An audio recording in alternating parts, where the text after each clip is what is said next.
The accusations were grave. Tens of thousands of people died who didn't need to die. Delivered with vicious candour. When the public needed us most, the government failed. The advisor who used to stalk the corridors of Number 10 now has it in his sights. Fundamentally, I regarded him as unfit for the job. What was his response to his former right-hand man? I think, if I may say so, that some of the commentary I've heard doesn't bear any relation to reality. We did everything we could to protect the NHS and to protect care homes as well. Did you test anyone being put into And we did everything we could. We did everything we could.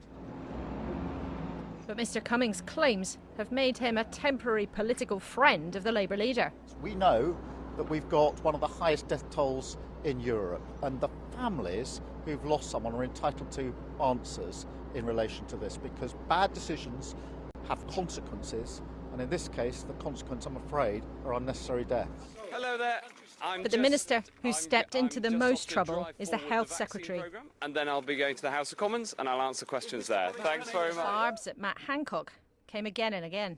The Secretary of State for Health should have been fired for at least 15, 20 things, including lying to everybody.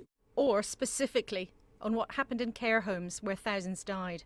Now, all the government rhetoric was, we put a shield around care homes and blah, blah, blah. It was complete nonsense. The Secretary of State for Health. Listen to whether the denials were quite so complete today. These unsubstantiated allegations around honesty are not true, and that I've been straight with people in public and in private throughout. Is he ashamed that he promised a protective shield around care homes and over 30,000 care home residents have died? Why were 25,000 elderly people discharged from hospitals into care homes without any test? Questions will continue, though, whether in the Commons or here at the Department of Health, especially around what happened in our care homes behind closed doors.